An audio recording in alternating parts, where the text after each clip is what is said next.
France-Brésil, ce genre d'affiche fait souvent penser à un certain 12 juillet 98, bref à une affiche de rêve en football. En handball, il s'agit d'un match d'ordinaire plus facile pour les Bleus. En 6 confrontations face aux Sud-Américains, les experts se sont imposés 6 fois.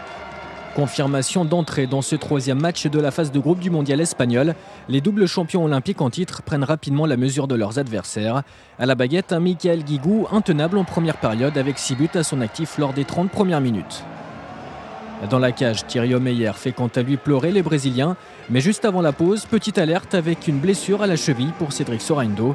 Le pivot français se relèvera mais ne jouera pas la seconde période. 12-5 à la pause, mais au retour des vestiaires, la France se relâche et le Brésil revient à 4 longueurs. Les champions du monde commettent quelques approximations, mais également quelques gestes de grande classe.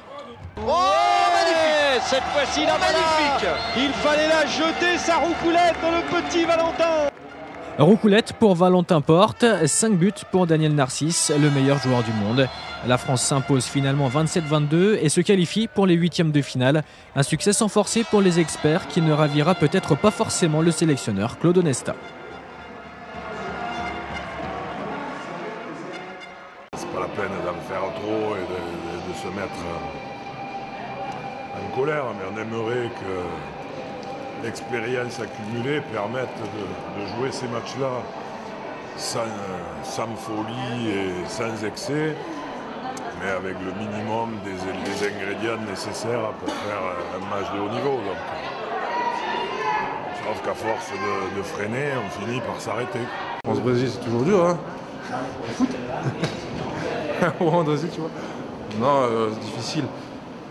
Bien sûr, on aurait aimé faire un plus gros écart et on aurait dû. On mène de 7-8 buts en deuxième mi-temps. On a les ballons pour un peu tuer le match. Si on rate, on se prend des contre-attaques. Ils mettent des buts un peu chanceux. Maintenant, on n'a jamais vraiment été inquiété, mais c'est sûr qu'on aurait préféré faire un plus gros écart, se faire un peu plus plaisir sur le terrain. Maintenant, voilà. On a fait beaucoup de pertes de balles, beaucoup de tirs manqués, alors que c'était pourtant des tirs faciles.